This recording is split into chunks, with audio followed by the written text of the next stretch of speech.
이제 시간이 이제 11시가 돼가지고 예레미야가 2장을 이제 강의를 시작하도록 하겠습니다. 지금 밑에서 이제 막 올라오신 분들이 계셔서 아마 좀 지금 다 못 오신 것 같은데 뒤에 출석부에 출석 체크해 주시고 강의 자료 가져가시고 혹시 1강을 제가 보니까 강의 자료가 사무실에 있던 게 다 나갔더라고요. 그래서 혹시 못 받으신 분이 있을까봐 싶어가지고 좀 더 뽑아놨으니까 1강 강의 자료 혹시 못 받으신 분 계시면은 사무실에서 가져가시고, 그래도 모자라다 2장 이상 가져가신 분이 계신지 모르겠는데 있으시면은 저한테 말씀 주시면은 제가 다시 한번 좀 출력을 해드리도록 해두겠습니다. 오늘 강의부터 양이 엄청 많아져요. 그래가지고 이게 제가 다 할 수 있을지 좀 의문이 드는데, 이게 왜 그러냐면은 저희 그 주황색 그 교재 구입하셨죠? 다. 그 책이 보셔서 아시겠지만 그 책은 이제 그 합신총회에서 공과로 만든 거예요. 그러니까 공과로 만들었다는 건 뭐냐면 이렇게 강의식으로 이렇게 사용하는 그런 용도라기보다는 이제 그 마치 그런 거죠. 이제 구역 모임 할 때 이거 같이 딱 우리 같이 한번 읽어볼까요? 여기서부터 여기 읽어봐요. 그리고 우리 적용 질문 누가 이제 구역장님이 던지면은 이제 각자 대답해보고 이런 식으로 이제 쓰는 그런 용도이기 때문에 사실 강의 용도로는 조금 적합하지는 않거든요. 강의 자료 혹시 부족하시면 사무실에 뽑아놓은 거 있습니다. 가져가시면 돼요. 그래서 지금 이제 좀 이거를 그대로 강의를 쓰는 거는 좀 아무래도 좀 어려울 것 같아가지고 이거는 이제 개인적으로 좀 묵상하는 용도와 그런 좀 이제 은혜를 받는 용도로 좀 사용하시면 좋겠고, 그래서 어떻게 할까 되게 많이 고민을 하다가 제가 이제 신대원 때 그런 과목들이 있거든요. 이제 성경 신학 같은 경우에 가지고 뭐 예를 들어 뭐 예레미야 뭐 아니면 뭐 에스겔 아니면 뭐 한 과목씩 이렇게 선택 과목으로 이게 있을 때가 있어요. 그러면 그 어떤 식으로 하냐면 주로 이제 본문 자체를 완전 주해를 들어가요. 본문을 완전히 이제 신대원에서 배우는 식으로 하면 이제 본문 자체를 깊이 이제 연구하는 그런 식으로 가는데, 자, 그 정도 레벨까지 하기는 어렵고, 왜냐하면 오늘 1시간 내에 1장을 다 한다는 것 자체가 말이 안 돼요. 사실은 지금 17장인데 제가 평소 말하듯이 하면 반도 못하고 끝날 것 같은데, 그래서 일단은 좀 가벼운 레벨 정도로 해서 좀 이렇게 정리를 했는데 본문을 좀 주의 위주로 들어간다. 그래서 좀 길어질 거라고 생각하시면 될 것 같습니다. 바꿔 말해서 굉장히 이번 주부터 지루해질 수 있어요. 지루해질 수 있는데 좀 잘 따라오시길 바랍니다. 1강까지만 듣고 속았다 이렇게 이럴 수도 있는데 아무튼 들어가겠습니다. 지난주 강의부터 내용을 요약을 할게요. 지난주에 이제 예레미야의 배경 전체에 대해서 살펴봤죠. 첫 번째로 애가의 제목에 대해서 봤습니다. 그래서 한글 성경은 예레미야 애가, 또 저기 천주교 쪽에서는 애가로 돼 있는데 히브리어가 제목이 2개가 있다 그랬죠. 하나는 에이카, 하나는 키노트라고 했는데 에이카 같은 경우에는 성경 첫 글자가 에이카라고 했고, 그래서 이 뜻이 어찌하여 뭐 이게 우리나라 말로는 슬프다라고 번역을 했는데 그런 뜻이고, 키노트라는 단어는 키나에서 이제 발전해가지고 비가라는 의미를 가지고 있고, 유대 랍비들이 주로 이제 이렇게 표현을 하고 부르다고 했었죠.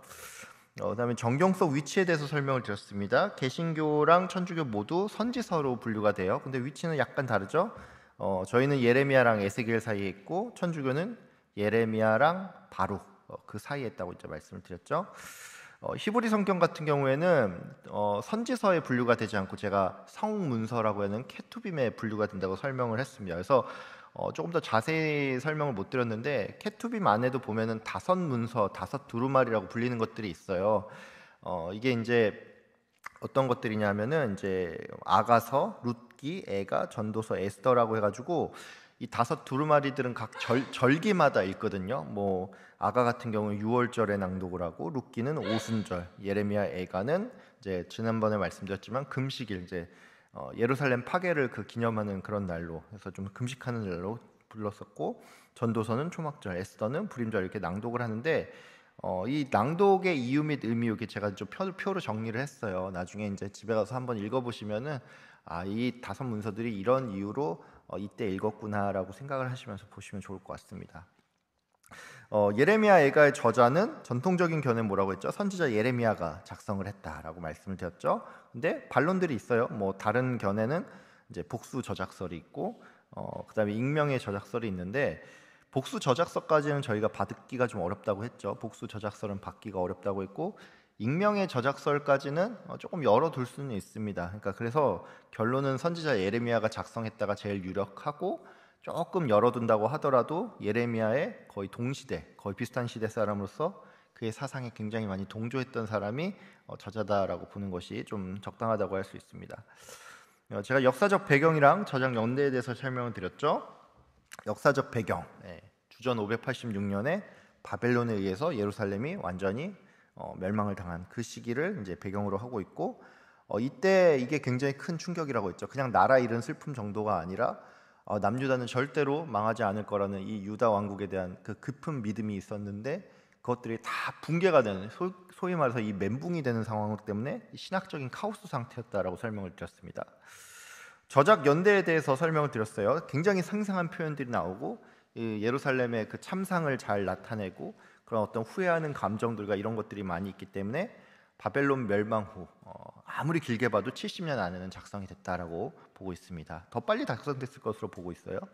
여기에 대한 반론들이 있죠. 뭐 바벨론 군대나 왕들에 대한 고유 명사가 없다라고 설명을 드렸는데 제가 설명드렸죠. 고유 명사가 꼭 들어갈 필요는 없다. 뭐 우리가 그런 사건에 대해서 꼭 들어갈 필요는 없다라고 설명을 드렸습니다. 본서 장르랑 문학적 특성에 대해서도 설명을 드렸어요. 이거 참고로 지난주에 있던 다 내용이니까 이거 다 못 집어넣어도 나중에 1강 자료 보면서 집어넣으시면 됩니다. 복합 장르라고 했죠. 그리고 탄식시인데 시편에도 보면 이런 탄식시 장르가 있다고 했죠.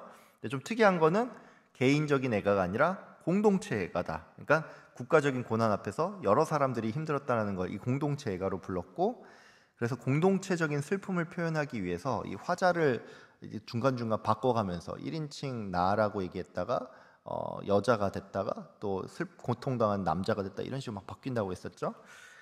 답관체 형식 이거 굉장히 중요하다고 얘기했어요. 답관체 형식 이거 뭐냐면 알파벳 히브리어 알파벳 순으로 한 행식 한 행식 이루어졌다. 그래서 절별로 그렇게 나눠져 있습니다. 그래서 히브리어 알파벳 두운시다라고 했는데 왜 이거를 썼냐? 슬픔을 좀 절제된 그 양식 안에 가둬두되 알파에서 오메가까지 뭐 이런 식으로 이렇게 A부터 Z까지 그러니까 슬픔을 총체적으로 또한 표현하기 위해서 이런 방식을 썼다라고 설명을 드렸습니다.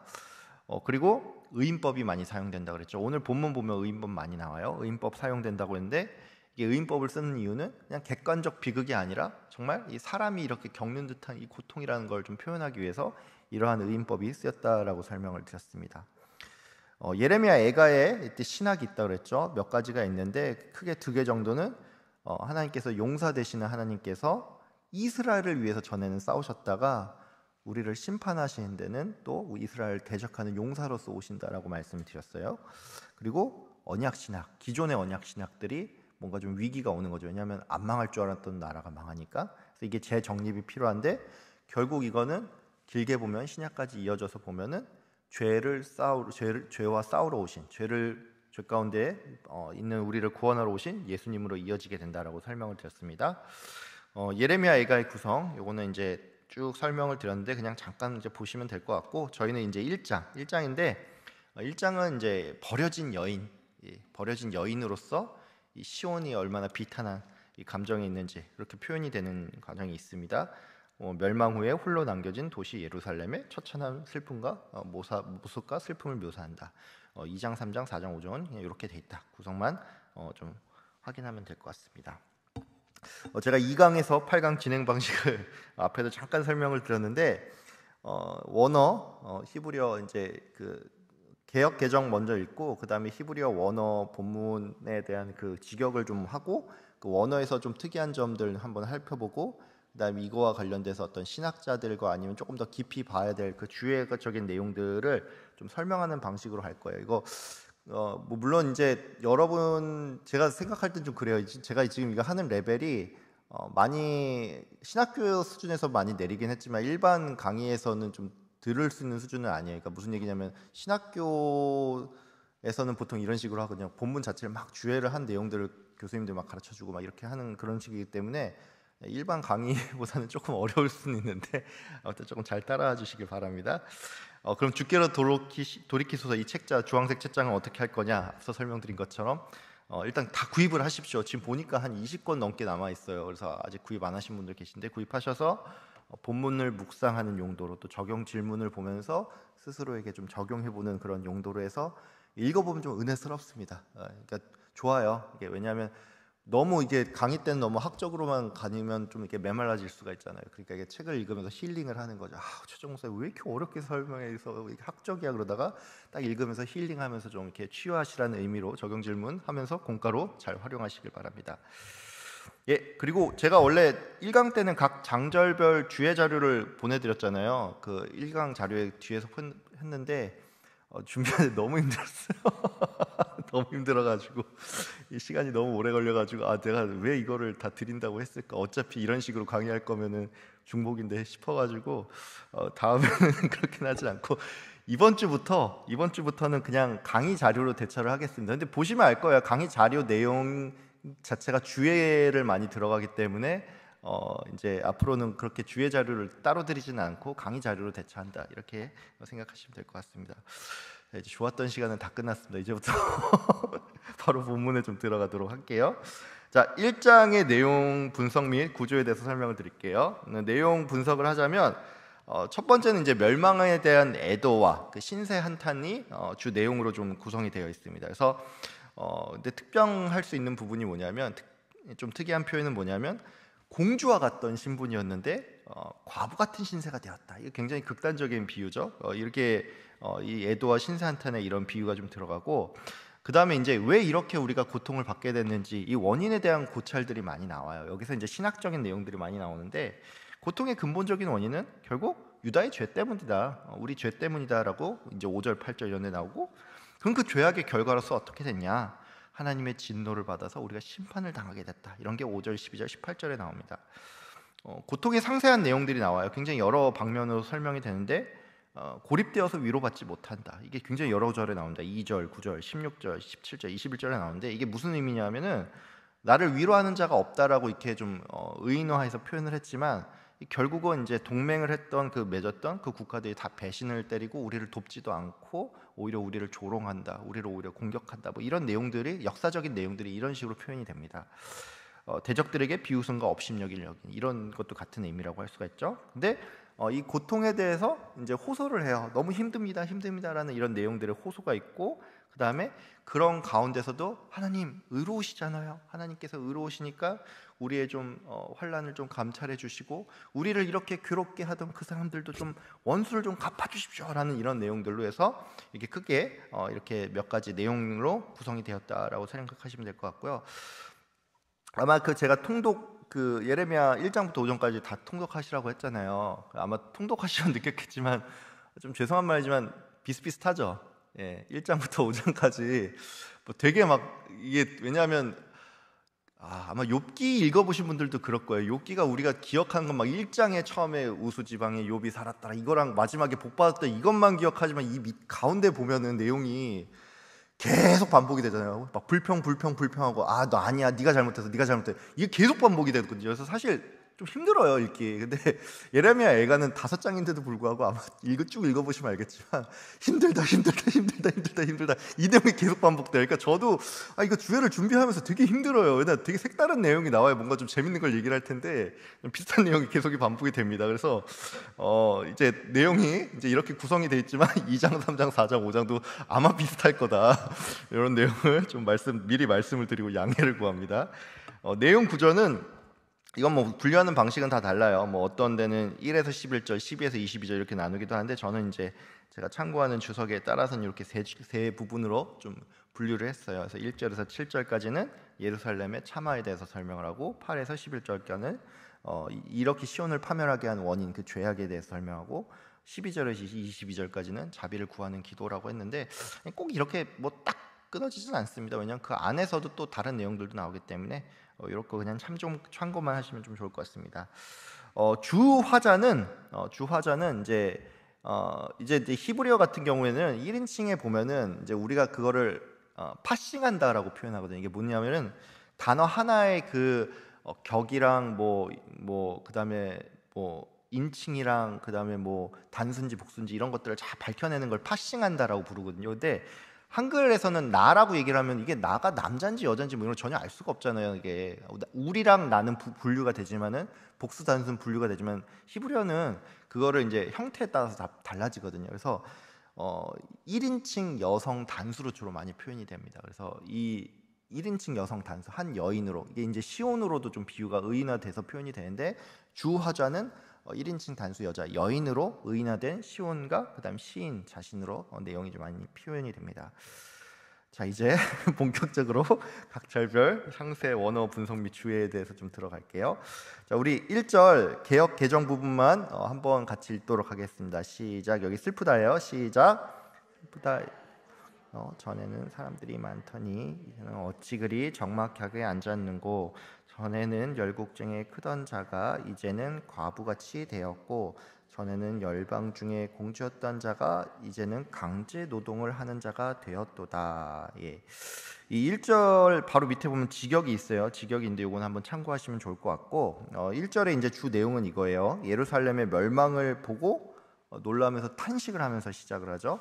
에이카라고 시작을 하는데, 아마 2장 같은 경우도 한글 성경에서 2장도 슬프다로 아마 시작할 거예요. 1장도 슬프다라고 시작을 하고 2장도 아마 슬프다인데, 제가 이제 원어 분석을 해보면 알겠지만 거기도 아마 에이카로 시작하지 않을까 싶습니다. 그래서 예루살렘이 이 완전 극과 극으로 변했다라는 걸 이제 내용을 담고 있죠. 백성이 가득했던 도시였는데, 열국 중에 큰 자였는데, 열방 중에 공주였는데 홀로 앉은 과부가 됐다. 강제 노동을 하는 자가 됐다. 이게 완전히 신세가 완전히 확 떨어진 거에 따른 그 한탄이 주 내용이라고 할 수 있죠. 히브리어 원어에서 좀 주목할 부분, 첫 번째 에이카, 제가 설명드렸죠. 이 에이카 뜻이 뭐냐? 어찌하여. 이제 원래 에크라는 어떻게라는 그 단어의 변형인데 감탄사입니다. 어찌하여. 그래서 개역 개정은 슬프다라고 번역을 했는데, 이제 어찌하여 이런 게 좀 더 와닿는 번역이긴 합니다. 그래서 유다 민족이 어떻게 우리가 이렇게 망하게 됐는가 해서 막 그 한탄하는 그런 느낌으로 에이카로 시작을 하고요. 여기 커 알마나라는 표현이 있어요. 여기 보시면은 그 과부, 일단 커 알마나인데, 알마라는 단어 혹시 들어보신 적 있어요? 히브리어 알마가 처녀, 여인을 의미하거든요. 그래서 예전에 보면은 그 이사에 보면 처녀가 잉태하여 아이를 그 있잖아요. 그 있죠. 예. 거기에서도 그 알마라는 그 단어가 맞나? 이사야요. 예, 거기서 나도 알마가 나오는데, 알마나는 과부라는 의미를 가지고 있습니다. 과부라는 의미가 가지고 있는데, 커는 as 모모와 같이라는 의미에서 알마, 그러니까 과부와 같이라는 뜻인데, 굉장히 극적으로 몰락을 했다라는 것을 알 수가 있죠. 근데 이 과부의 의미에 대해서 조금 설명을 해볼 필요가 있어요. 그러니까 요즘은 뭐 그 남편이 뭐 죽어서 사별을 한다든지 이래서 과부가 된다고 했을 때, 뭐 요즘 같은 경우라도 이제 대부분의 이제 여성분들이 일을 하시잖아요. 전 남자나 여자 할 것이 그냥 다 일을 하잖아요. 그러니까 특별히 이제 경제적으로 뭐 되게 힘들거나 이러지는 않고 이제 또 열심히 하고 그럼 또 사는데 지장은 없는데, 과거 시대의 이 과부는 굉장히 이제 정말로 취약계층이었습니다. 그러니까 남자가 어떻게 보면은 그냥 다 벌어오고 여자는 먹고 사는 거의 그런 구조였었기 때문에, 그래서 과부와 뭐를 그 불쌍히 여기라고 말씀하시죠. 예수님 보면 과부와 고아들 불쌍히 여기라. 지금은 고아는 지금도 힘들어요. 왜냐하면 경제적인 로 어떻게 혼자 할 수가 없으니까. 그래서 과부와 고아를 불쌍히 여기라고 했는데, 그 당시에 과부는 굉장히 이제 최하층, 경제적으로 최하층으로 떨어졌다는 그런 의미를 가지고 있고, 과부가 됐다라는 것은 바꿔 말하면 남편을 잃었다라는 의미를 가지고 있잖아요. 그러니까 이게 남편을 잃었다는 게 뭐냐면은, 이 예루살렘이 남편을 잃었다라는 것은 이렇게 정말 힘든 상황에 처하게 됐다라는 의미도 있지만은, 신학적으로 보자면 이런 의미입니다. 예루살렘, 그러니까 유대의 남편은 뭐죠? 이스라엘의 남편은 뭐죠? 네, 예수 그리스도. 우리 성도의 우리 성도는 예수 그리스도의 신부라고 부르잖아요, 그렇죠? 그러니까 같은 개념이에요. 그래서 그 호세아서도 읽어보면 알겠지만, 이 호세아서도 그런 비유로 이루어져 있죠. 그러니까 남편과 아내의 그런 관계로서 좀 표현이 되어 있는데, 그러니까 쉽게 말해서 남편을 잃은 과부 상태가 됐다라는 건 뭐냐면, 언약의 관계에 있어서 남편 대신 하나님을 잃어버린 것 같은 굉장히 절망적인 상태라는 그런 의미를 좀 가지고 있습니다. 자, 이렇게 해서 1절 넘어가고 2절 제가 이제 베트라고 썼죠. 베트. 이거 뭐냐면 히브리 알파벳 순서예요. 그러니까 처음에 알레프 했죠. 알레프. 다음에 밑으로 내려서 2절은 배트로 시작합니다. 자, 2절 함께 읽겠습니다. 시작. 밤에는 슬피 우니 눈물이 뺨에 흐르며 사랑하던 자들 중에 그에게 위로하는 자가 없고 친구들도 다 배반하여 원수들이 되었도다. 예루살렘의 슬픔에 대해서 표현을 하고 있는데 이 슬픔이 밤새도록 계속되는 상황이고, 그리고 나를 위로하는 자가 없다. 굉장히 고립된 상황을 묘사를 하고 있죠. 여기 보시면은 그녀를 사랑하던 자들이라는 표현으로 해서 이 오하베하인데 아하브가 사랑하다라는 그런 의미를 가지고 있어요. 그리고 이제 오하베아 하면 그녀의 이제 뒤에 붙으면 그녀의 사랑하는 자들, 분사형으로 돼 있는데 이게 이제 누구를 의미하냐, 사랑하던 자들은 과연 누구를 의미하냐, 친구들은 누구를 의미하냐 할 때 이제 역사적인 관점으로 볼 때는 동맹국이었던 이집트를 의미합니다. 이집트를 의미하고 이 동맹국에게 실제로 이제 그 좀 배반을 당했다라고 보기는 좀 어려운데 이게 이제 위로하는 자가 없다라는 게 이런 거예요. 친구들도 다 배반해서 원수가 됐다고 하는데 역사적으로 보면은 이집트가 실제로 배반을 하지는 않았습니다. 배반을 하진 않았는데, 왜냐하면 제가 이제 설명을 드렸지만 뭐 그 전에 여호와긴 왕이었나? 그때 그 친이집트 정책을 펼쳤잖아요. 근데 이집트가 바벨론이 이제 쳐들어오니까 도와달라고 요청을 했는데 제코가 석자고 자기들도 어려우니까 못 도와준 거지. 그러니까 도와주려고 했지만 못 도와준 거지 배반을 한 건 아닙니다. 근데 결과적으로 얘기를 하면은 사실 믿는 도끼에 발등을 찍힌 거랑 똑같은 상황이라고 할 수가 있죠. 이 동맹국들에 대해서 애인으로 표현하거나 뭐 이런 것들은 연인으로 표현한 거는 이제 이 예레미야만의 표현은 아니에요. 에스겔서에도 보면은 다른 선지자들도 애인 또는 연인으로 이집트나 아수르를, 이 정치적인 동맹을 이렇게 애인으로 표현을 하는 경우가 있습니다. 그런 건 이제 나중에 좀 찾아보시면 좀 좋을 거예요. 그럼 주변이 이렇게 외면하는 이유가 뭐냐? 역사적인 관점으로 이제 겉으로 보이는 관점은 그거죠. 바벨론이 너무 강성하니까 대들 수가 없는 거예요. 우리나라가 뭐 지금 어떻게 보면 우리나라가 초강대국이 아니어서 그럴 수도 있지만 어떻게 보면 이제 뭐 미국이나 막 중국 눈치를 막 보잖아요. 사실 막 마음대로 할 수가 없잖아요. 막 이게 다 어떻게 할 게 어려운 그런 상황인데 바벨론 패권에 도전할 국가가 없었으니까 주변 국가들이 외면을 하는 게 사실 이유고, 이제 신학적인 관점으로 보자면 이게 그냥 다 우연이 아니죠. 결국은 하나님의 징계가 있었기 때문에 이 도울 자가 없다라는 것입니다. 칼빈이 보통 이런 식으로 얘기를 해요. 그리고 또 왜 도울 자가 없느냐? 도울 자가 없으면 우리가 어떻게 해야 되죠? 우리 도울 자 없으니까 망했다, 이게 아니라 궁극적인 소망은 하나님밖에 없습니다. 이렇게 하는 그런 하나님께만 의지하기 위해서 하나님께서 이렇게 주변에 의지할 자를 없게 만든다라는 것이죠. 그래서 예루살렘의 참된 연인은 여호와 하나님 한 분밖에 없으시다, 이런 것을 알 수가 있습니다. 3절 김멜, 이제 세 번째 알파벳 단어예요. 3절 김멜, 3절 읽겠습니다. 시작. 유다는 환난과 많은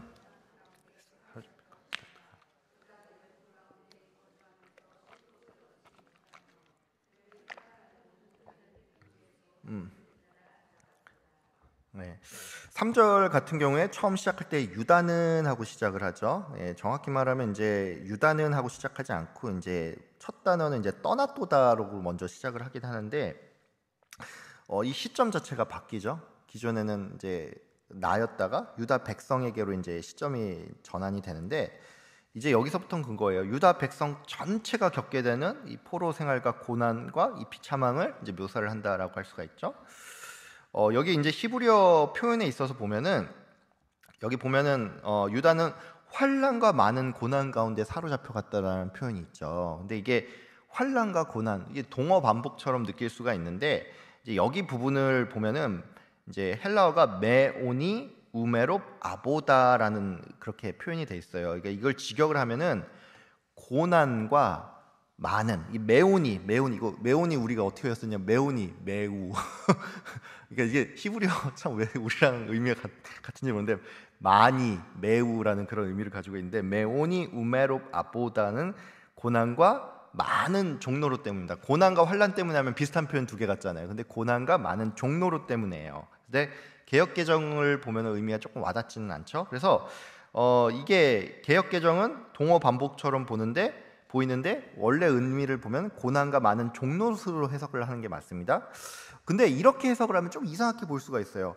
고난과 많은 종로로 때문에 사로잡혀갔다라고 하면은 약간 인과관계가 바뀐 것처럼 보일 수가 있잖아요. 그러니까 예를 들어서 잡혀갔기 때문에 고난과 많은 종노릇을 했다라고 하는 게 좀 맞는 표현 같잖아요. 그래서 인과관계가 바뀐 것처럼 보일 수가 있는데 이 이유가 있습니다. 왜 그러냐면 히브리어 같은 경우는 죄는 이제 범죄 자체를 의미하기도 하지만 그 죄에 따른 형벌 그 자체랑 동일하게 좀 표현이 되는 경우가 있습니다. 그래서 환란과 이 종노릇을 앞에 히브리어 이제 민을 넣는데 이제 결론적으로 얘기를 하면 하나님을 배반하는 생활로 말미암아 환란과 수고를 겪을 수밖에 없다가 마침내 포로로 끌려갔다라는 이런 의미를 가지고 있습니다. 그러니까 히브리어 원어의 의미는 조금 이 개역 개정에서 사실 정확하게 좀 살리지는 못한 거죠. 그러니까 어려움을 당하다가 이렇게 마침내 끌려갔다 이렇게 해석을 한 게 좀 더 정확한 표현이라고 할 수가 있습니다. 4절 넘어갈게요. 4절 달렛입니다. 달렛 네 번째 글자입니다. 읽겠습니다. 시작. 시온의 도로들이 슬퍼하며 절기를 지키려 나아가는 사람이 없음이로다. 모든 성문들이 적막하며 제사장들이 탄식하며 처녀들이 근심하며 시온도 공고를 받았도다. 자, 이거는 어떤 거냐? 제사장들이 탄식하며 처녀들이 근심하며 시온도 공고를 받았도다. 절기를 지키러 나아가는 사람이 없다. 이거 뭐냐? 바꿔 말하면 이 예루살렘의 이 종교적인 불경기에 대해서 묘사를 하고 있다라는 것이죠. 이게 무슨 얘기냐면 종교 시즌, 종교 시즌 표현 좀 이상하긴 한데 절기 시즌인데 오는 사람이 없다. 이 종교적인 불경기에 대해서 얘기를 하고 있습니다. 여기 보시면은 이 절기를 의미하는 단어가 이제 모에드라는 단어가 나와요. 근데 이게 모에드가 절기로 우리가 번역을 했는데 뒤에도 모에드라는 단어가 또 나옵니다. 이제 나중에 설명할 텐데 이 모에드라는 단어의 원래 뜻은 정한 시간과 장소입니다. 정한 시간과 장소인데 이걸 절기로 번역을 했죠.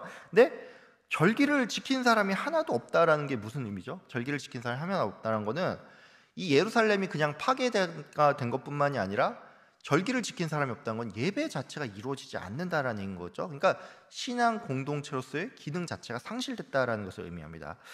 이거 요즘 표현으로 하면 이런 거예요. 이게 막 그 4절을 요즘 느낌으로 표현하면 교회 주차장이 텅 비었구나. 성탄절과 부활절인데 예배당에 아무도 없고 목사가 탄식하며 봉사하시는 권사님들이 탄식하는구나. 요즘 느낌으로 번역하면 이런 느낌이에요.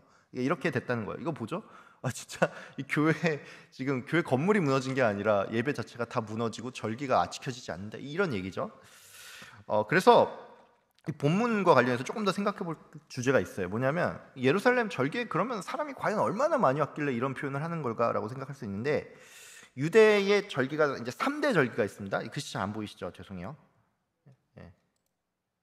유대인 3대 절기가 있어요. 3대 절기가 뭐냐면 유월절이 있고 칠칠절이 있고 초막절이 있는데 이때는 이제 순례객들이 정말로 이제 발 디딜 틈이 없이 굉장히 많은 사람들이 찾아온다고 합니다. 그래서 그 예루살렘을 향하는 길을 시온의 도로라고 불러요. 그래서 여기 보면은 첫 번째 보면 시온의 도로들이 슬퍼하며라고 나와 있죠. 이게 무슨 얘기냐면 예루살렘으로 향해서 나아가는 그 길이 지금 텅텅 비어 있다는 거예요. 우리가 뭐 추석이나 명절 때 보면은 이제 귀성길 보면은 꽉 차 있잖아요. 근데 도로가 텅텅 비어 있어. 이게 무슨 말이죠?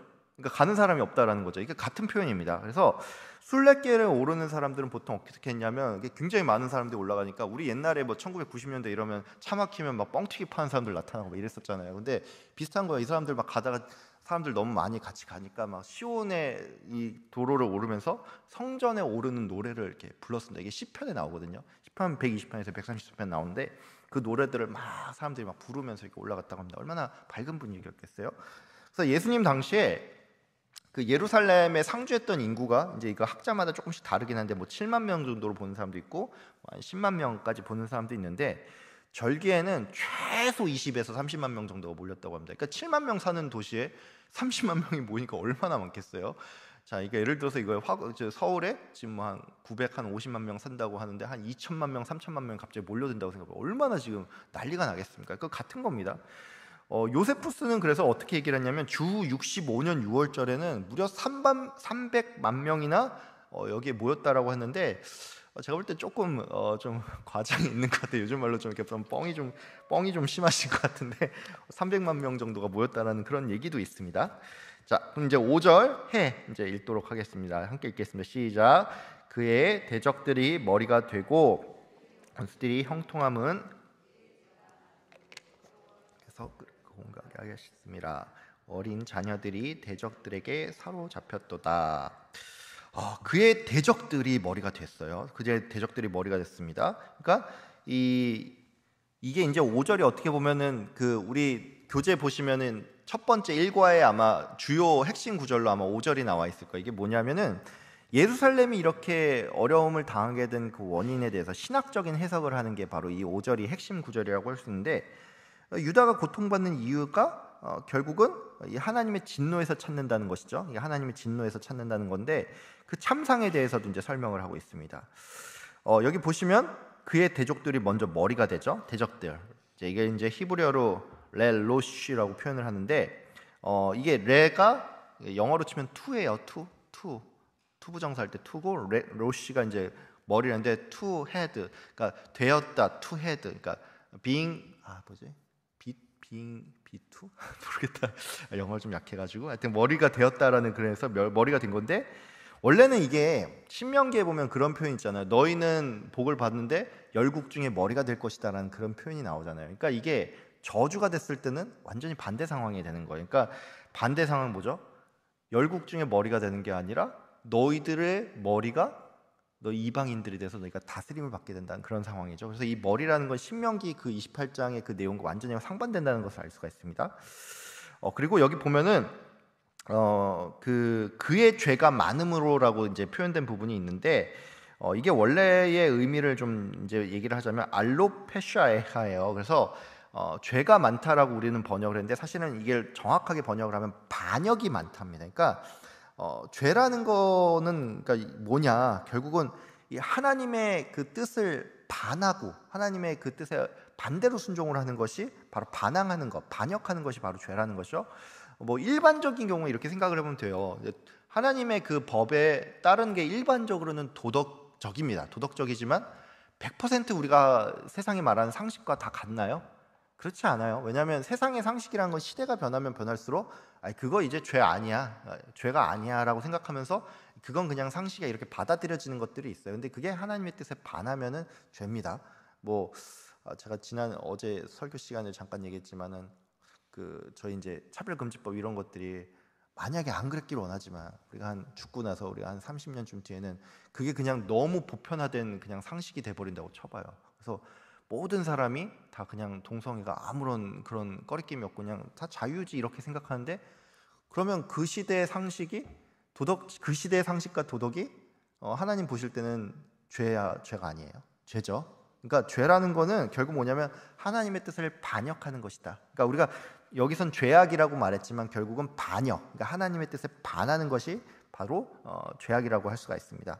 이 반역의 항목들에 대해서는 이제 예레미야에 많이 나와 있어요. 거짓말하고 납치하고 살인하고 절도하고 안식일을 파괴하는 이런 내용들이 있고, 심지어 이 몰렉이라는 우상을 숭배할 때 자식을 제물로 바치는 게, 이게 보면 몰렉 신이 아마 이런 식으로 생겼어요. 이렇게 송아지상 이렇게 해가지고, 바알도 아마 송아지상이라고 그러는데 농경을 신이기 때문에 이게 손이 이렇게 돼 있거든요. 이 손 뭐냐면 여기 위에다가 그 아이를 올려놔요. 올려놓고 이게 뜨거운 상인데 여기다 불을 떼어요. 그럼 이게 열이 올라오겠죠.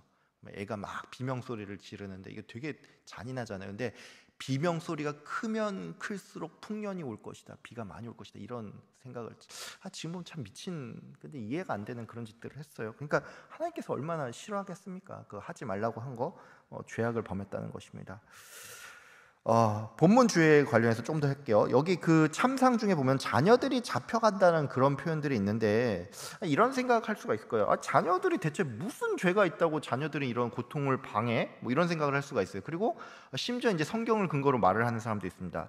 이런 구절 있죠. 범죄하는 영혼은 죽을지라도 아들은 아버지의 죄악을 담당하지 않을 것이다, 이런 구절이 있어요. 그리고 아버지가 포도를 먹었는데 아들의 이가 시리는 그런 건 없다, 뭐 이런 표현들 있잖아요. 이게 그러니까 아버지의 죄 때문에 자녀가 벌받지 않는다, 이런 얘기들이 있는데, 근데 이게 그렇게 꼭 받아들일 부분은 아닙니다. 왜냐하면 바로 반론이 가능한 게 이런 게 있어요.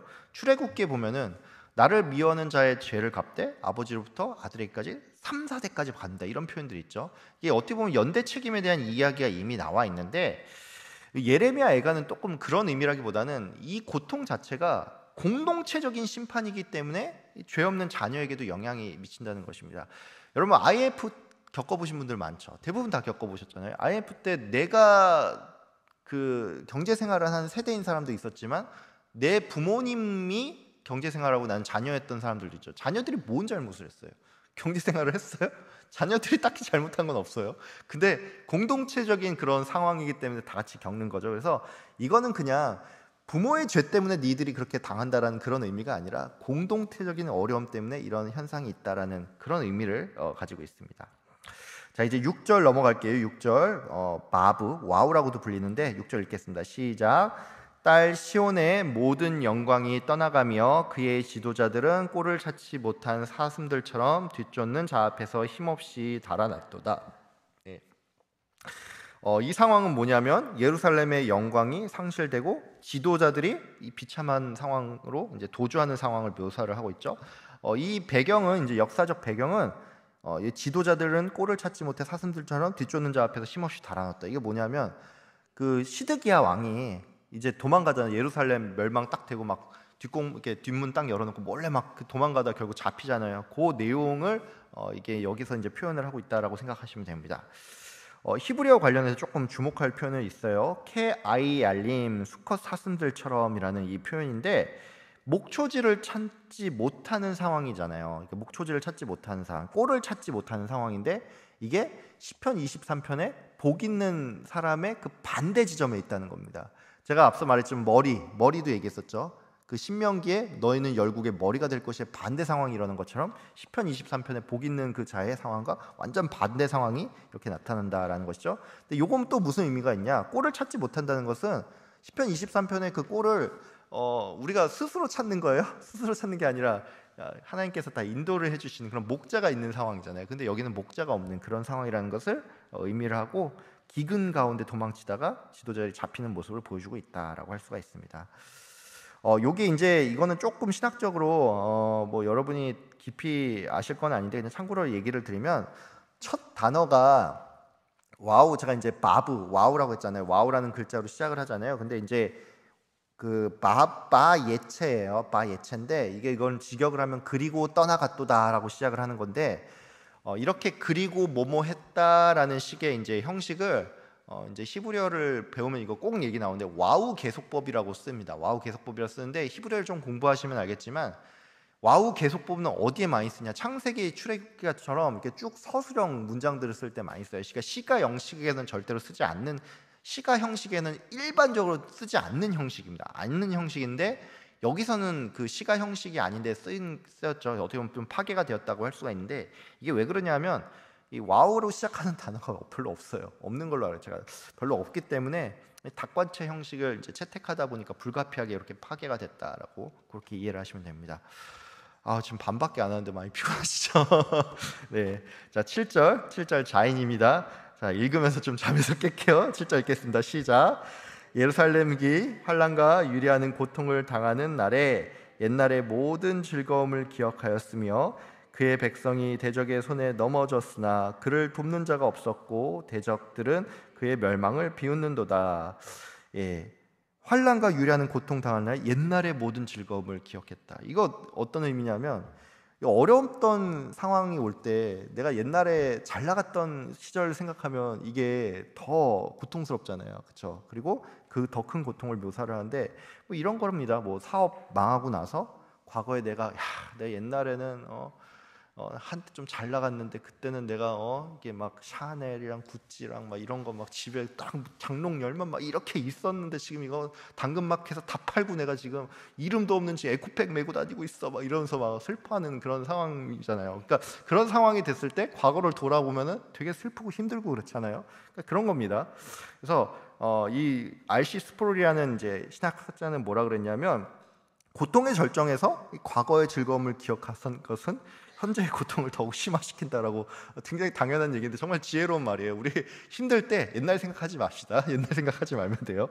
그래서 그런 내용이고 히브리어 원어를 좀 이제 좀 보면은 여기 이제 그 예루살렘의 환난과 유리하는 고통을 당했다라고 했죠. 유리하는 고통을 당했다라고 하는데 이게 이제 그 히브리어 원어는 메루데 하라고 하라고 표현이 돼 있어요. 이걸 직역을 하면 그녀가 추방당했다라고 표현을 하고 있어요. 추방당했다고 했는데 지금 개역 한글 이제 성경 가지고 계신 분들은 없겠지만 개역 한글은 뭐라고 돼 있냐면 예루살렘이 환란과 군박을 당하는 나라라고 표현을 하고 있어요. 잘 안 쓰는 단어를 좀 넣었죠. 군박이 이제 무슨 얘기냐면 핍박을 의미를 하는데 이 메루데 어원을 그럼 핍박이랑 유리하는 건 좀 의미가 많이 차이 나잖아요. 핍박당하는 거랑 뭐 정처 없이 떠도는 거랑은 좀 의미가 많이 차이가 나잖아요. 근데 왜 개역 한글에서 개역 개정 넣으면서 이렇게 갑자기 내용이 확 그 구절이 확 바뀌었지라고 생각을 할 수가 있는데 이게 왜 그러냐면 이 메루데의 이 단어의 이 어근을 어떻게 보느냐에 따라서 해석이 달라집니다. 그래서 이주하다, 그러니까 정처 없이 떠돌다라는 그런 의미로 해석하기 위해서는 이주하다, 이 루드에서 이 단어가 메루데로 이렇게 발전을 하면은 개역 개정의 의미로서 유리하다, 정처 없다라는 의미가 가능하고, 이 압제를 의미하는 또 단어가 있어요. 압제, 핍박이라는 단어가 있는데 그게 마라드라는 단어가 있어요. 여기서 메루데가 나왔다라고 보는 사람들도 있습니다. 그래서 개역 한글은 후자의 입장을 취한 거죠. 그래서 군박이라는 단어로 이제 해석을 했고, 70인역은 하고 제가 왜 적질 않았을까요? 70인역은 제가 쓰다가 말았네. 제가 궁금하시라고 나중에 제가 나중에 찾아서 다시 알려드릴게요. 제가 쓰다가 말았나 봐요. 70인역은 이중 뭔가를 선택했을 텐데 예, 예, 여러분 잠깨라고 제가 하나씩 실수를 넣는 거예요. 예. 자, 본문 주에 더보기, 대적들의 조롱은 이 사탄의 조롱을 연상시킨다라고 했는데 하나님의 백성이 멸망했을 때 악의 세력이 굉장히 기뻐한다라는 것을 보여준다라고 합니다. 자, 이제 또 8절 9절은 좀 묶어서 함께 8절 9절 같이 8절 9절 연속해서 읽을게요. 읽겠습니다. 시작. 예루살렘이 크게 범죄함으로 조속거리가 되었으니 전에 그에게 영광을 돌리던 모든 사람이 그의 벗었음을 보고 업심여기며 그는 탄식하며 물러가는도다. 9절 읽겠습니다. 그의 더러운 것이 그의 옷깃에 묻어 있으나 그의 나중을 생각하지 아니하며 그러므로 놀랍도록 낮아져도 그를 위로할 자가 없도다. 여호와여, 원수가 스스로 큰 채 하오니 나의 환난을 감찰하소서. 8절 9절은 이제 묶어서 설명을 했는데 이 예루살렘이 멸망하게 된 원인 그리고 결과에 대해서 이제 같이 설명을 하고 있습니다. 그러니까 원인은 뭐냐? 범죄로 말미암아 그 멸망을 당했고 그 결과로서 조속거리와 업심여긴을 당하게 되었다라는 것이죠. 예루살렘이 이 심판의 원인을 깨닫지 못해서 이제 극도로 이제 비참하게 됐다라는 내용도 나오고, 이 대적들이 너무나 이렇게 교만하니까 이 교만을 좀 살펴달라는 탄원들의 내용도 나옵니다. 여기 보시면 이 8절에 크게 범죄함으로 조속거리가 되었다라고 표현이 나와 있죠. 그렇죠? 조속거리가 되어 있다라는 표현인데 이게 이제 레니다라는 표현인데 이 need라는 게 이제 정결하지 않다, 불결하다라는 그런 의미를 가지고 있어. 레니다는 to 뭐 이렇게 unclean, 그러니까 unclean 상태가 되었다라는 의미인데 이제 개역 한글 같은 경우 여기를 어떻게 번역을 했냐면 개역 한글이 좀 더 잘 번역했어요. 크게 범죄함으로 불결한 자 같이 되니라는 그런 의미로 이제 해석을 좀 제대로 했습니다. 근데 이 원어적인 의미를 조금 더 보면 뭐냐면 이제 불결하다라는 게 뭐냐면은 이제 부정하다라는 의미가 있어요. 그리고 이제 월경 중인 여인을 이제 그런 의미를 가지고 있는데, 그러니까 여기 8절에 보면은 월경 중인 여인이 벗었다는 거예요. 벗었다고 하니까 이 굉장히 좀 난처한 상황이죠. 예, 다 여성들밖에 없는데 제가 이런 말씀드려서 그렇긴 하지만 좀 난처한 상황이잖아요. 예, 막 피나고 있는데 지금 옷도 제대로 못 입고 있어. 얼마나 지금 난처한 상황입니까? 지금 그렇게 하니까 어떻게 보면은 이 개역 한글에서 개역 개정이 되면서 좀 순화됐어요. 표현이 좀 순화됐는데 지금 원어적인 의미는 이런 의미를 가지고 있습니다. 그러니까 직역을 하면은 또 8절은 이제 또 9절이랑 연결해서 볼 수 있어요.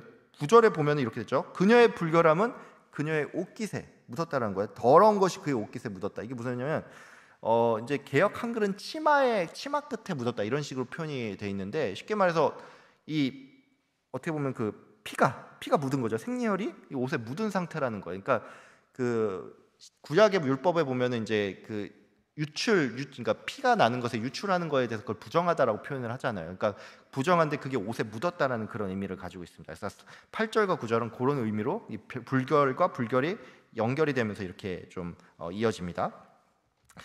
그리고 여기 보면 탄원을 하잖아요. 탄원을 하는데 이제 보면은 여호와여, 9절에 원수가 스스로 큰 채 하오니 나의 환난을 감찰하소서, 이런 이 얘기가 나오는데 이게 뭐냐면 이 운명을 지금 역전시켜 달라. 우리 완전히 그냥 탁 뒤집어 가지고 예루살렘 다시 살아나게 해달라. 이런 그 탄원이 아니라 예루살렘이 함락 당했는데 그들이 너무나 오만한 모습을 보이니까 이거 그냥 두고 보시지 말라라는 얘기입니다. 그러니까 원수가 승리했지만 이제 물론 세상적으로 볼 때는 그냥 바벨론이 강성해서 이긴 걸로 보이지만 그 모든 이면에 보면은 하나님께서 그걸 계획하셨고 하나님께서 그 불순종한 것에 대한 심판을 하신 거잖아요. 그게 하나님의 원인인데 시인은 그러니까 그 사람들의 너무 오만한 모습을 탄원하고 있다라는 것입니다. 자, 10절 이제 요드 나가겠습니다. 10절 읽겠습니다. 시작. 대적이 손을 펴서 그의 모든 보물들을 빼앗았나이다. 주께서 이미 이방인들을 막아 주의 성에 들어오지 못하도록 명령하신 그 성소에 그들이 들어간 것을 예루살렘이 보았나이다. 이게 무슨 의미냐면 대적들이 모든 보물들을 빼앗았어요. 그리고 주께서 이 성에 이방인들이 들어오지 못하도록 했는데 그 성소에 들어갔다라는 거예요. 이게 굉장히 큰 충격적인 사건입니다. 뭐냐면 대적들이 이 노략질을 하는데 성소를 침범했다라는 것이죠. 근데 이게 이 유대인들에게 있어서는 이게 너무나도 큰 충격적인 사건이었어요. 왜 충격적인 사건이냐면 이스라엘 민족들, 우리는 사실 성도들 지금 여기 예배당 누구나 다 들어올 수 있잖아요. 그렇죠? 누구나 다 들어올 수 있죠. 그러니까 근데 예배당 누구나 다 들어올 수 있는데 어느 날 갑자기 막 정부에서 막 총 들고 막 어떤 사람들 막 들어와서 군대가 와가지고 막 우리 교회 막 점거하고 목사들 막 뒤에 막 이렇게 그 끈으로 막 묶어가지고 이렇게 만쳐놨다고 생각해봐요. 이거 우리 볼 때 어떤 느낌 들까요? 이거 굉장히 충격적이겠죠. 와, 이게 무슨 이런 종교 탄압이 있어 하면서 이렇게 막 되게 충격을 받을 거잖아요. 막 갑자기 쳐들어온다고 생각하면. 근데 이 정도가 아닙니다. 왜냐하면 이 사람들에게 있어서 성소 침범은 왜 더 충격이냐 하면은 우리는 그나마 자유롭게 교회에 들어올 수가 있잖아요. 그러니까 예수님이 죽으심으로 해서 그 성소 휘장이 찢어졌잖아요. 그러니까 뭐냐면 우리가 직접적으로 이제 예수님을 중보자로 해서 나아갈 수가 있는데 이 당시만 하더라도 어땠냐면 제사장 외에는 아무나 함부로 들어갈 수가 없었어요. 제사장 외에는 함부로 들어갈 수가 없었는데 그러니까 그렇게 함부로 들어갈 수 없는데 이 이방인들이 들어와가지고 막 성소를 막 침입해서 보물들을 막 다 뺏어가니까 이 사람들 입장에서는 이게 야, 이렇게 성전이 하나님 계신 이 신성한 장소인데 어떻게 이럴 수가 있어 하면서 엄청나게 큰 충격을 받는 겁니다. 그러니까 신앙적으로 굉장히 큰 상처를 입고 치욕적인 사건으로 느껴지고 이게 완전한 종교 탄압에서도 굉장히 극심한 종교 탄압으로 느껴진다라는 것이죠. 이거와 관련해서 우리가 조금 생각해 볼 주제가 있어요. 왜 일본 사람들 보면 그 전범들 있잖아요. 전범들. 그 야스쿠니 신사에 들어가 있잖아요. 근데 우리는 왜 자꾸 이 시즌 되면 자꾸만 야스쿠니 신사 왜 또 참배하러 가냐? 니들 왜 그러냐? 막 이렇게 얘기를 하잖아요. 독일 사람들은 자기들이 잘못했다고 얘기를 하는데 일본 사람들은 안 그러잖아요. 이게 왜 그러냐면 이게 자기들 신앙이어서 그렇습니다. 이게 신앙이어서 그래요. 얘네들은 신토라는 신앙이 옛날부터 이어져 있어요. 그러니까 신사 그게 계속 어딜 가도 이 신사 이거 있잖아요. 이 마크 있고 다 신토라는 신앙이 쭉 이어 있어서 천황 그 신앙이 쭉 이어져 있는데 이 사람들은 왜 이런 생각을 하냐면 전범들에 대해서 독일인들 같은 경우는 우리가 히틀러 그때 획가닥해서 이상했다라고 우리 인간의 문제로 받아들여요. 그걸 받아들이고 우리가 잘못했다. 우리가 저머니 독일의 그 우선주의로 갔던 그 결과가 이렇게 됐다라고 판단을 하는데 이 사람들은 이 전쟁이 일종의 성전이에요. 성전. 쉽게 말해서 카미카제 특공대들도 보면은 신의 카미가 뭐냐 신이에요. 카제는 풍이에요. 심판, 신의 바람이에요. 그러니까 신의 명령으로 자살 특공대가 간 거예요. 그러니까 이 사람들은 자기들이 전쟁을 치른 게 자기들이 어떤 광기에 의해서 그렇게 됐다라는 게 아니라 어떤 신적인 사명을 가지고 그렇게 했다라고 생각을 하니까 야스쿠니 신사 참배를 하는 거예요. 그 사람들이 전범들이 거기에 들어가고, 그러니까 그 신앙이 계속 이어져 오기 때문에 자기들은 잘못한 게 아니에요. 그러니까 이 사람들한테 아무리 사과하라고 얘기를 해도 그러니까 자기들 신앙을 부인하라는 얘기랑 똑같은 얘기를 하고 있기 때문에 잘 안 되는 겁니다. 그래서 이게 이렇게 해석을 할 수가 있다. 한번 생각을 해보면 될 것 같아요. 그래서 이거 바꿔 얘기하면은 걔네들 만약에 우리나라가 그래서 예전에 누가 야스쿠니 신사 우리나라 사람인가 누가 들어가서 막 거기 뭐 하지 않았었어요? 그거 되게 충격적이었던 사건입니다. 그게 충격적인 사건인데 우리로 치면 누가 교회 잠입해가지고 막 교회 막 물건 기물 다 부시고 막 이런 거랑 비슷한 행동한 거예요. 사실은 그 사람들 입장에서는 우리는 그렇게 안 받아들이지만 아무튼 그런 겁니다. 자, 이제 11절 카프에 대해서 이제 보도록 하겠습니다. 11절 읽겠습니다. 시작. 그 모든 백성이 생명을 이으려고 보물로 먹을 것들을 바꾸었더니 지금도 탄식하며 양식을 구하나이다. 나는 비쳐나오니 여호와여 나를 돌보시옵소서. 11절은 이제 원수의 침략 때문에 굉장히 극심한 이 굶주림의 상황을 묘사를 하고 있습니다. 보물로 먹을 것들을 바꿨다라고 했죠. 이 보물로 번역을 했는데 이 원어는 이제 의미가 뭐냐? 그들의 즐거운 것들, 그러니까 그들의 마음을 즐겁게 하는 것들, 이게 보물로 번역을 했어요. 그러니까 이게 기근 앞에 금도 또 큰 부도 무의미하다라는 그런 의미를 가지고 있죠. 자, 11절 이렇게 하고 넘어가고 12절 바로 볼게요. 라메드 12절 읽겠습니다. 시작. 지나가는 모든 사람들이여 고통과 같은 고통이 있는가 볼지어다. 여호와께서 그의 진노하시는 날에 나를 괴롭게 하신 것이로다. 여기 보면은 나의 고통과 같은 고통이 있는가 볼지어다. 그러니까 야, 나처럼 이렇게 극심한 고통을 겪는 사람들이 없어 하면서 지나간 사람들한테 내가 얼마나 고통받는지 알아 하면서 이렇게 막 물어보는 그런 장면이죠. 그러니까 이것을 주목해 줄 것을 호소하는 장면인데 근데 이 부분에 있어서 이 해석이 좀 되게 달라집니다. 지나가는 모든 사람들이여 너에게는 관계가 없는가? 의문형이잖아요. 의문형인데 보통은 이제 개역 개정이나 킹 제임스 버전이나 아니면 뭐 NIV, RSV 같은 경우에는 이걸 의문문으로 좀 번역을 하고요. 그 유대 랍비들 같은 경우에는 보통 어떤 주장을 하냐면 이 명령문으로 이걸 번역을 합니다. 그래서 너희에게는, 그러니까 그 교훈을 얻으라는 거죠. 너희에게는 슬픔이 임하지 않게 할지어다라는 이런 의미로 번역을 합니다. 제가 이거 자꾸 크게 해야 되는데 죄송합니다. 자꾸 해서 너희에게는 슬픔이 임하지 않게 할지어다라고 이렇게 유대 랍비들은 교훈적인 의미로 해서 명령문으로 번역을 하고 또 그리고 이제 그냥 평서문으로 이렇게 받는 견해도 있습니다. 나는 너희에게 아무런 보살핌을 받지 못한다라고 이렇게 좀 해석을 하는데 왜 이렇게 해석이 갈릴까라는 그런 생각을 할 수가 있는데 원래는 이제 의문문이 되기 위해서는 앞에 의문문이 되는 그 히브리어 하가 붙어야 돼요. 그러니까 우리 보면은 영어도 보면 how, when, why 뭐 그런 다 있잖아요. 그러니까 who 뭐 이런 식으로 이렇게 그런 게 있잖아요. 근데 그게 히브리어에도 다 있어요. 있는데 그게 빠진 거예요. 그게 빠졌다 보니까 이걸 의문문으로 해석을 해야 돼? 이거 평서문으로 해석해야 돼? 이거 명령문으로 해석해야 돼? 이게 헷갈리는 거예요. 헷갈리는 건데 왜 많은 경우 이거를 그 의문문으로 해석을 하냐면은 답관체 형식을 따르려고 하다 보니까 이 하가 그냥 좀 생략이 됐다라고 보는 거예요. 우리도 가끔 그런 표현 할 때 있잖아요. 그러니까 앞에 갑자기 또 예시가 안 떠오르네. 이럴 땐 넘어갑시다. 이렇게 넘어가고 우리 꼭 의문문을 붙이지 않지만은 말하는 그 뉘앙스에 따라서 이게 반어적으로 들리게 할 수도 있고 막 그런 느낌들이 있잖아요. 이제 그런 느낌이라고 생각하시면 됩니다. 13, 14절, 13절, 14절 한꺼번에 읽도록 하겠습니다. 읽겠습니다. 시작. 높은 곳에서 나의 골수에 볼을 보내어 이기게 하시고 내 발 앞에 그물을 치사 나로 물러가게 하셨으며 종일토록 나를 피곤하게 하여 황폐하게 하셨도다. 14절입니다. 내 죄악의 멍에를 그의 손으로 묶고 얽어 내 목에 올리사 내 힘을 피곤하게 하셨으며 내가 감당할 수 없는 자의 손에 주께서 나를 넘기셨도다. 이 13, 14절은 이 민족이 당하는 이 고난에 대해서 이제 하나씩 다 묘사를 하는데 이게 하나님으로부터 말미암았음을 묘사를 하고 있습니다.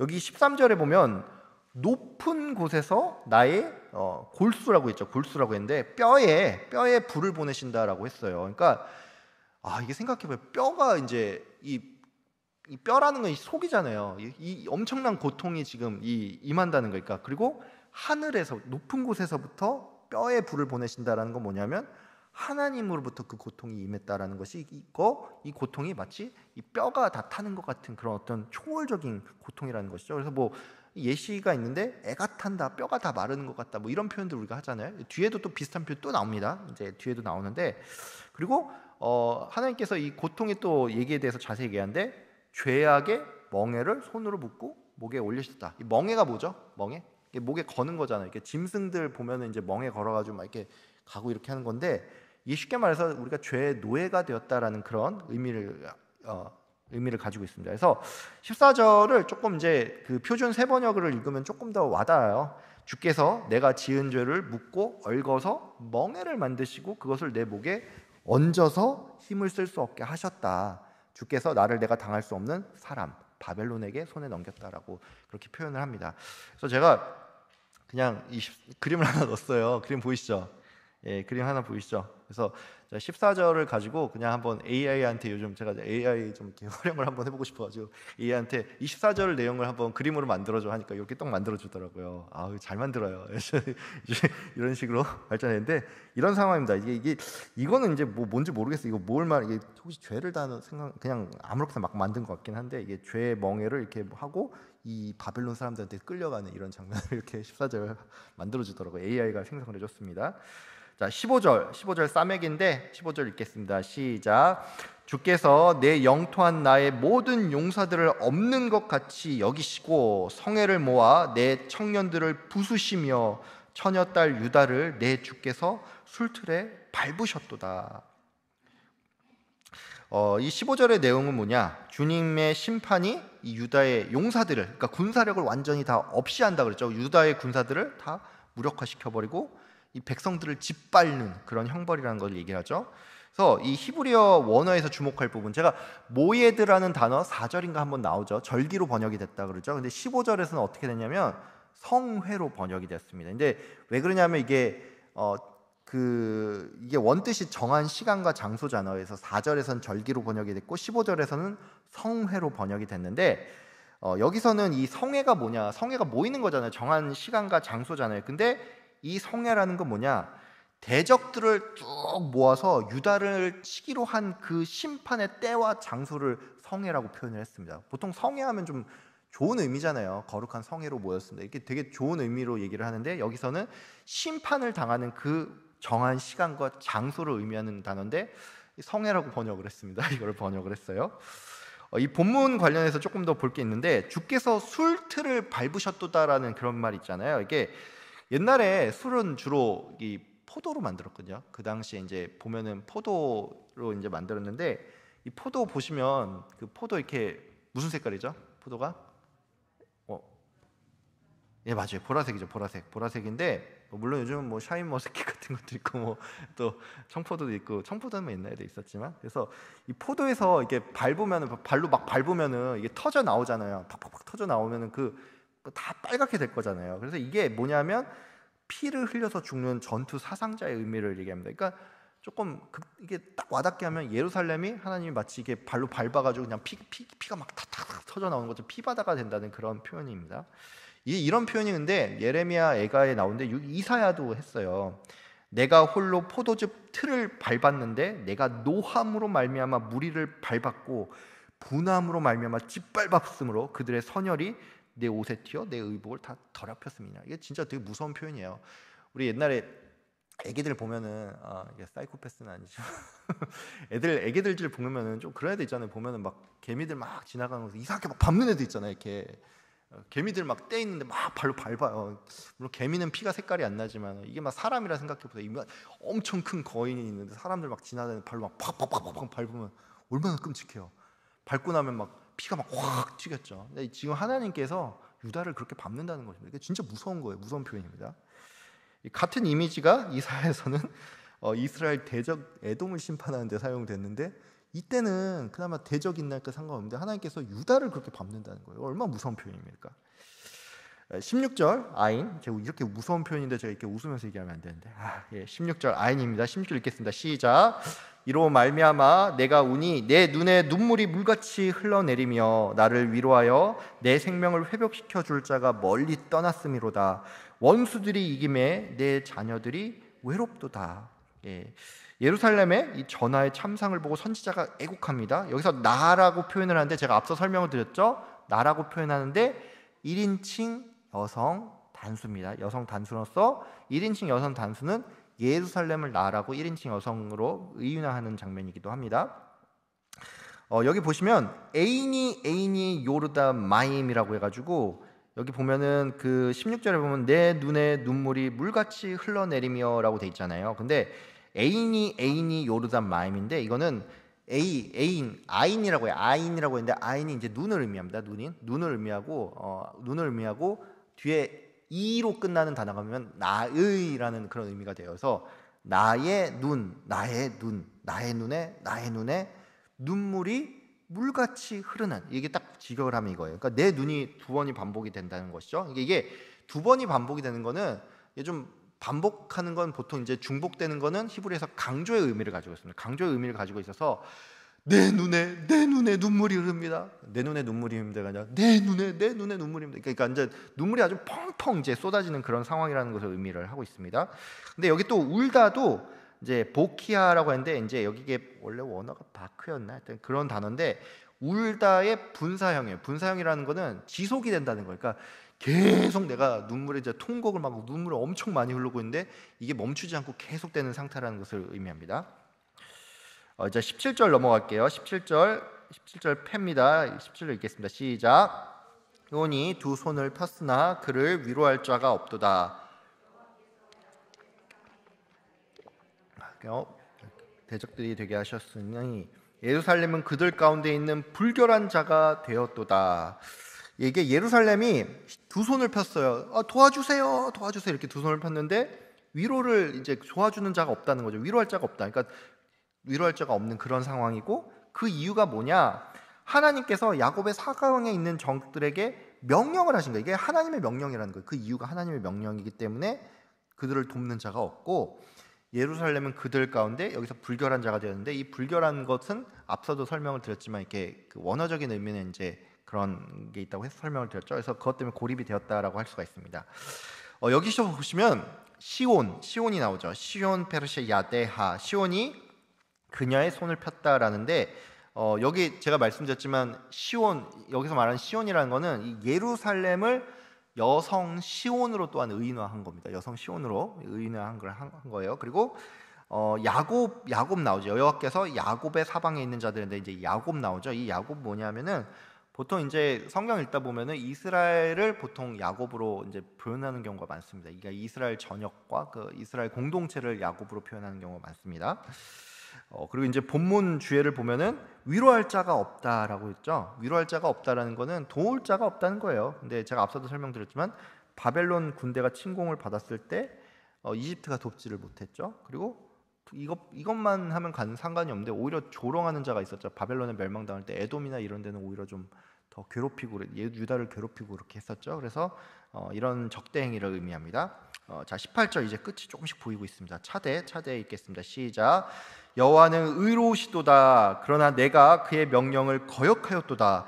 너희 모든 백성들아, 내 말을 듣고 내 고통을 볼지어다. 나의 처녀들과 나의 청년들이 사로잡혀 갔도다. 이게 이제 18절은 이제 굉장히 중요해요. 왜냐하면 여호와가 의로우시다라고 얘기를 하잖아요. 그래서 이 예루살렘의 이 고난 가운데서 정말로 중요한 고백을 하고 있습니다. 그러니까 여호와의 의로우심을 선포한다라는 것이죠. 여호와 하나님은 의롭다라는 건 바꿔 말해서 이 원인이 하나님, 이제 물론 하나님의 심판이 원인이지만 가장 근본적인 원인은 자신의 어떤 잘못에 있다라는 것을 얘기를 하면서 나 자신을 좀 반면교사 삼으라는 그런 증언이 나오는 것입니다. 여기 보시면 여호와는 의로우시도다라고 나와 있잖아요. 이게 예호와 찌띠크인데 원래 사실 이게 정확하게는 찌띠크 예호와입니다. 그러니까 짜데가 첫 글자이기 때문에 찌띠크가 먼저 나와 있는데, 이게 ጼ데크라는 단어가 있어요. ጼ데크라는 단어가 있는데 이게 그 굉장히 신학적으로 중요한 단어예요. 이게 공의를 의미하는 단어입니다. 히브리어에서 ጼ데크는 공의를 의미하는 단어예요. ጼ데크를 공의를 의미하고, 여호와께서 의롭다는 이 최종적인 어떤 신학적 선언을 하죠. 이 ጼ데크가 공인데 이거랑 좀 유사한 단어가 히브리어에 또 있어요. 뭐냐면 미슈파트라는 단어가 있어요. 미슈파트라는 단어가 있는데 이 미슈파트는 보통 정의로 많이 해석을 합니다. 정의로 많이 해석을 하고 ጼ데크는 공의로 해석하는데, 공의랑 정의, 뭐 ጼ데크랑 미슈파트 뭔 차이지? 비슷한 단어 아니야? 이렇게 생각을 할 수가 있는데 이 둘의 차이가 이제 신학적으로 좀 얘기를 하자면, ጼ데크는 이 무엇이 옳은가 이런 기준에 대한, 그러니까 기준 또는 하나님의 속성을 의미할 때 이 단어를 많이 씁니다. 그리고 물론 미시파트도 하나님의 속성에 사용될 때가 있는데, 미시파트는 주로 어떻게 이 공의를 실현할 것인가 같은 어떤 실천적인 행위적인 그런 의미를 좀 많이 강조를 하고 있어요. 그래서 법과 제도로서 뭔가를 실천할 때는 미시파트라는 의미로 사용되는 경우가 많고, 하나님의 의로우신 자체를 얘기할 때는 ጼ데크로 표현하는 경우가 많습니다. 근데 이게 뭐 100%다 이렇게 되지는 않아요. 뭐 항상 보면은 이제 교호적으로 이제 좀 쓰이긴 하지만, 굳이 분류를 하자면 좀 이런 의미가 있습니다. 예레미야 애가 보면은 여기서 이제 시점이 다시 나로 오잖아요. 그러나 내가 그의 명령을 어겼도다라고 말하고 있잖아요. 이 예레미야가 저자라고 쳤을 때 내가 그의 명령을 어겼도다. 예레미야가 범죄한 게 있습니까? 예레미야는 범죄한 게 없어요. 물론 뭐 사람이 까놓고 보면 죄가 없는 게 없죠. 뭐 이런 얘기 말고, 적어도 선지자로서 그가 그의 소명을 잘 충실하게 감당을 했고, 감당했기 때문에 고난을 받았다는 의미에서 그는 이 죄에 대해서는 사실은 잘못이 없습니다. 근데 이런 예레미야가 이 국가적인 죄악 앞에 내가 하나님 앞에 범죄했습니다라고 얘기를 한다라는 거죠. 그러니까 자기 자신과 이 국가를 절대로 분리하지 않았다라는 사실입니다. 그러니까 요즘 생각해 볼 주제예요. 이 국가적인 어떤 죄악 앞에 우리가 보통, 사실 저도 제일 많이 그러는데, 이 나라 이 꼴 왜 이러냐 진짜요? 이 나라 진짜 왜 이래? 정신 못 차리네. 막 이러면서 약간 좀 비판하는 듯이 말할 때 많잖아요. 우리 이 나라는 왜 이래? 사회는 왜 이런 식으로 흘러가? 왜 이렇게 뭐 엉망진창 이런 식으로 우리가 자기 자신을 분류를 하죠. 사실 분류를 할 만해요. 왜냐하면 나는 거기에 동참하지 않으니까 우리가 자주 그렇게 표현을 하는데, 예레미야는 내가 하나님 앞에 범죄했다라고 말하는 이거를 좀 우리가 좀 주목할 필요가 있어요. 성도가 이렇게 분리하면 안 됩니다. 이 죄악 앞에 하나님, 우리 기독교인들이 먼저 무릎을 꿇습니다. 죄를 용서해 주십시오. 이런 마음으로 가야 된다라는 것이죠.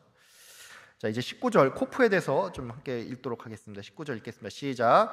내가 내 사랑하는 자들을 불렀으나 그들은 나를 속였으며 나의 제사장들과 장로들은 그들의 목숨을 회복시킬 그들의 양식을 구하다가 성 가운데서 기절하였도다.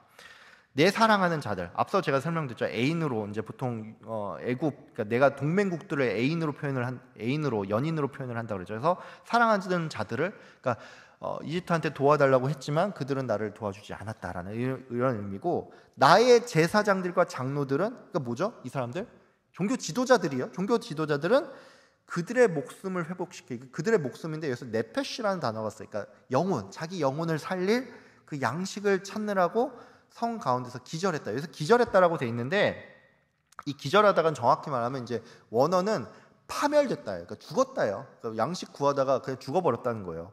그러니까 유다가 의지했던 세상적인 도움은 허망하게 되고, 영적 지도자들은 기근에 쓰러져서 죽어버리는 그런 상황을 묘사하고 있다는 것이죠. 여기 이 제사장들과 장로들, 제가 영적인 지도자들이라고 했죠. 이 사람들이 자칭 영적 지도자들인데 나라가 이렇게 위급한 상황 가운데서 결국 뭘 했죠? 자기 민족 돌볼 생각은 전혀 하지 않고 자기 살 길만 찾으려고 자기 그냥 양식만 찾으려고 돌아다녔다라는 것이죠. 이게 굉장히 어떻게 보면 뼈가 있는 말이에요. 왜 뼈가 있는 말이냐면, 여러분 이 예레미야가 평소에 무슨 말 제일 많이 했죠? 바벨론에 멸망당할 것이다. 회개하라 회개하라, 이 말 진짜 많이 했잖아요. 근데 거짓 선지자들 대부분 뭐라고 했죠? 무슨 말도 안 되는 소리야. 멸망 안 당해. 막 이런 식으로 얘기했잖아요. 제사장들과 종교 지도자들은 누구의 말을 들었을까요? 거짓 선지자들의 말을 많이 들었습니다. 그러니까 사실 제가 볼 때 예레미야가 약간 좀 뒤끝이 있어요. 뒤끝이 있어가지고, 야, 니들 내 말 안 들었지? 그 결과 뭐야? 너 나라 망했을 때 결국 니 먹을 거다 찾아서 살았잖아. 약간 이렇게 살짝 좀 비꼬는 뒤끝이 있는 발언이지 않을까 저는 추측을 해봅니다. 20절 래시 읽도록 하겠습니다. 함께 읽겠습니다. 시작. 여호와여 보시옵소서, 나의 마음이 상하오니 나의 반역이 심히 크미니이다. 밖에서는 칼이 내 아들을 빼앗고 가고에서는 죽음 같은 것이 있나이다. 나의 반역이 심히 크기 때문에 진짜 안과 밖으로 다 고통을 당하는 그런 상황이라는 것을 표현을 하고 있죠. 여기서 제가 앞서 설명했지만 뼈에 불을 내렸다라는 이런 표현이 있었다 그러죠. 근데 이거 엄청난 고통이라고 그랬잖아요. 근데 여기는 내가 환난을 당하여 나의 애를 다 태우고라는 표현이 나오잖아요. 근데 이게 요거는 개역 한글보다 개역 개정이 좀 잘 번역됐습니다. 왜냐하면 개역 한글은 여기를 어떻게 해석했냐면, 나의 마음이 괴롭고 마음이 번뇌하오니라고 번역을 했어요. 이거 뭐 그냥 마음이 힘들고 뭐 똑같은 말 또 반복하는 것처럼 표현을 했는데 나의 애를 다 태우고 애가 뭐죠? 애? 창자자 창자. 우리 그 보면 애 추가해서 먹고 그 곤인가요? 뭐 하여튼 모르겠다. 잘 기억이 안 나네. 근데 이 애가 창자잖아요. 창자. 근데 이 원어의 뜻은 뭐냐면 애가 탄다를 되게 잘 번역한 거예요. 나의 창자가 부글부글 끓는다예요. 원어 의미는. 근데 우리가 애가 탄다라고 했을 땐 약간 요게 이제 창자가 막 타는 것 같은 그렇다기보다는 약간 조금 관용어적인 의미로 좀 느낌이 쓰긴 하지만은 어쨌든 번역을 잘 하긴 했습니다. 나의 창자가 부글부글 끓는 것 같다가 원어의 의미입니다. 이게 근데 이 애가 탄다라는 게 이 창자가 끓는 고통이라는 게 무엇이냐라고 생각할 수 있는데 이게 제가 어떤 유튜브에서 봤나 어떤 학자가 얘기를 했는데 우리 그 암 있잖아요. 암 환자들 그 말기 되면은 진짜 엄청 고통스럽다고 하거든요. 진짜 너무 고통스러워가지고 제가 너무 슬픈 얘기해서 좀 죄송한데 제가 영화부 때 그 선생님 한 분이 암으로 돌아가셨는데 차영 집사님이라고 있는데 그때 이제 제가 카톡을 보냈는데 거의 말미쯤에 됐는데 카톡이 이제 답장이 온 게 목사님 너무 아파요라고 이렇게 왔어요. 이렇게 치료를 받는데 너무 아파요. 이게 얘기를 하는데 이게 너무 좀 이게 이제 그게 거의 마지막에 나눈 대화였었는데 그게 이제 암이 정말 고통스럽다고 합니다. 암이 이제 말기가 되면은 이게 뭐라고 해야 되지? 이 통증이 너무 심해가지고 이게 고통스럽다고 하는데 그때는 이제 호스피스 들어가잖아요. 호스피스 들어가는데 그 진통제 마약성 진통제를 막 넣습니다. 넣는데도 이게 너무 고통스럽대요. 근데 암이라는 게 암이라는 용어 자체는 현대에 들어서 생기긴 했지만은 이 암이라는 게 사실은 이게 그 세포가 괴멸이 되면서 썩는 거거든요. 썩는 건데 이 현상은 조선 시대라고 없었을까요? 고려 시대라고 없었을까요?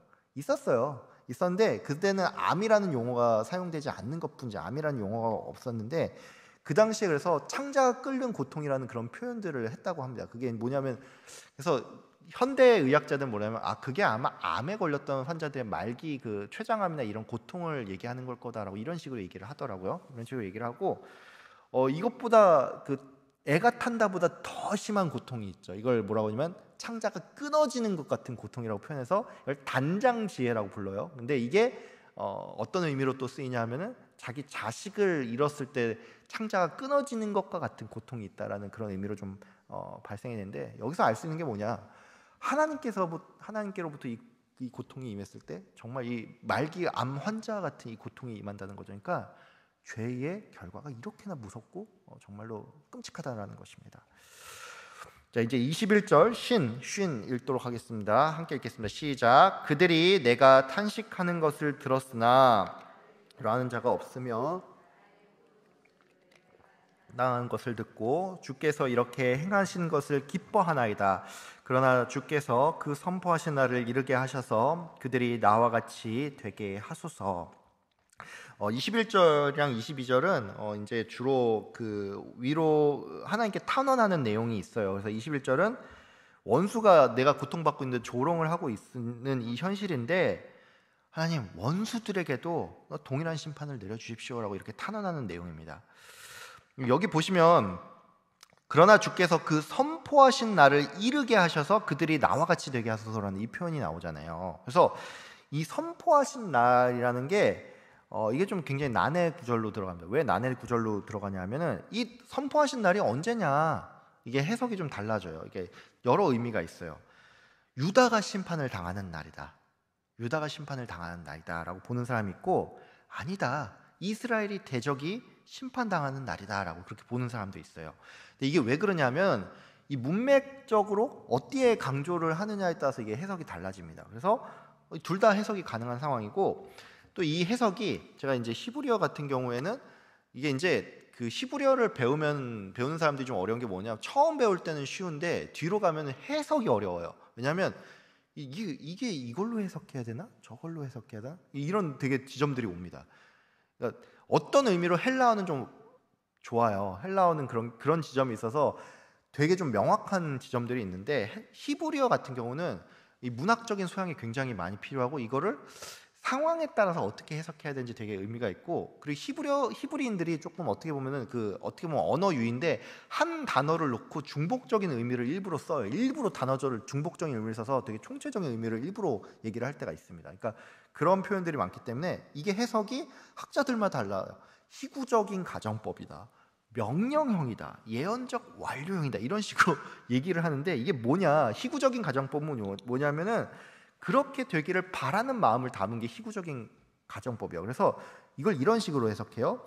주님, 원하건대 그 심판의 날을 속히 오게 하소서. 그래서 원수들이 제가 겪는 고통을 똑같이 겪게 하소서. 여기서 말하는 그럼 선포하신 날은 이방 민족에 대한 심판을 의미하는 거죠. 심판하는 날을 의미하죠. 근데 명령형도 비슷해요.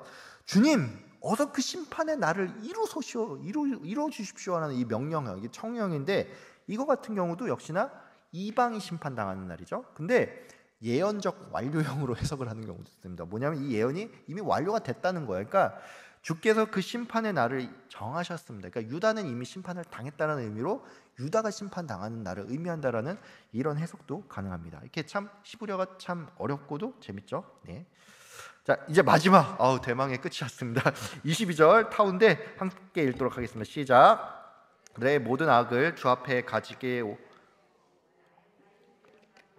아마 내게 행하신 것 같이 그들에게 행하옵소서. 나의 탄식이 많고 나의 마음이 병들었나이다. 22절은 그냥 이제 내용 요 밑에 한 번만 읽으면서 끝날게요. 이제 1장의 마지막 최종적인 기도로 원수들이 행한 모든 악이 하나님 앞에서 드러나고 그 악에 대해서 우리 유다에게 주님께서 하신 것 같이 공의로운 심판을 역시나 그들에게도 내려달라라는 그런 간구로 이제 22절이 마무리가 됩니다. 자, 이제 이렇게 해서 이제 끝났고, 마지막 이제 본장의 묵상과 이제 적용 질문 및 신학적인 메시지는 여러분 그냥 유인물 집에 가서 한 번씩 쭉 읽어 보십시오. 이 적용 질문은 제가 책에 있는 내용을 바탕으로 한번 적었으니까 책 한번 읽어 보시고 여기다 한번 답을 달아보시면 좋겠고, 이 본문의 어떤 신학적인 메시지가 무엇이 있을까 해서 이제 제가 박윤선 박사님의 이때 주석의 내용을 좀 참고해서 넣었는데, 행복한 시절에 교만하지 마라. 사람이 하나님 사랑하지 않고 세상 사랑하면 심판받는다. 뭐 이런 내용들이 몇 개 있어요. 몇 개 있는데 한번 이렇게 쭉 몇 개만 뽑았습니다. 한 4개 정도 뽑았는데 한번 읽어보시면 좋겠습니다. 자, 이렇게 해서 마무리하고, 과제 제가 과제 있어요. 과제 있지만 확인하지 않는 과제입니다. 여러분 양심껏 하시면 되고, 예레미야 애가 8강이니까 8번 읽으면 되겠죠. 이번에 두 번째 예레미야 애가 읽으시면 되고, 다음 주에는 2장 할 거예요. 2장 예레미야 애가 2장을 할 거기 때문에 그 주께로 돌이키소서 그 책자는 3과 및 4과입니다. 그래서 미리 좀 읽어보시고, 뭐 아니면 수업 끝나고 읽어보셔도 좋습니다. 그래서 읽어보시고 좀 묵상하는 그런 시간 가지면 합니다. 자, 이제 수업을 마치고 제가 기도로 마무리하도록 하겠습니다. 사랑의 하나님 아버지, 감사합니다. 오늘 예레미야 애가 1장의 말씀을 통하여서 하나님의 마음을 또 알게 하여 주시고, 또 우리의 어떤 죄악들이 얼마나 더 크고 무섭고 그 결과가 정말 우리에게 고통이 되는지 또 알게 하여 주시면 감사합니다. 하나님, 우리가 주님 앞에 정말 정결한 자로 살아갈 수 있도록 우리를 돌아보는 시간이 되게 하여 주시고, 하나님, 우리가 또 이런 고통과 환난, 어려움이 닥쳐올 때 그냥 하나님 앞에 좌절하는 것이 아니라 우리를 살리기 위한 하나님의 뜻이 있고 우리를 치료하기 위한 하나님의 뜻이 있음을 기억하며 선하신 하나님을 의지하고 돌아오는 우리 인생들 다 될 수 있도록 주께서 인도하여 주시옵소서. 감사드리며 예수 그리스도의 이름으로 기도합니다. 아멘. 수업 마쳤습니다. 수고하셨습니다.